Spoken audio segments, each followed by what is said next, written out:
'కంగువ' చాలా గ్యాప్ తర్వాత థియేటర్స్‌లో రిలీజ్ అయిన 'సూర్య' సినిమా. దీని మీద చాలా అంచనాలు ఉన్నాయి. మరి 'కంగువ' ఎలా ఉందో ఈ వీడియోలో హానెస్ట్ రివ్యూ చెప్తాం. డైరెక్టర్ శివ ఒక యూనిక్ సెటప్ తీసుకున్నారు. ఆ ప్లేస్, టైం, అక్కడి జనాలు, సూర్య లుక్ ఇవన్నీ చాలా కొత్తగా ఉంటాయి.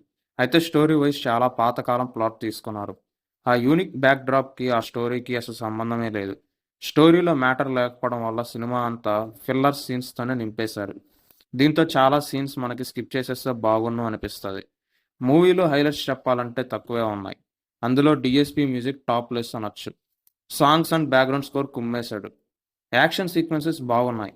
బట్ లెంతీ అండ్ అన్నెసెసరీ అనిపించాయి. సూర్య పర్ఫార్మెన్స్ కొంచెం డిఫరెంట్‌గా ఉంటది. ఆ మీటర్ కనెక్ట్ అయిన వాళ్ళకి నచ్చుతుంది. నెగెటివ్స్ విషయానికి వస్తే చాలానే ఉన్నాయి. అందులో main routine and predictable story, boring screen play, loud performances, lack of emotional connect. ఓవరాల్‌గా మంచి ఎక్స్‌పెక్టేషన్స్‌తో వచ్చిన 'కంగువ' బాగా డిసప్పాయింట్ చేసింది. మీకు పేషెన్స్ బాగా ఎక్కువే అనుకుంటే ఒకసారి ట్రై చేయొచ్చు.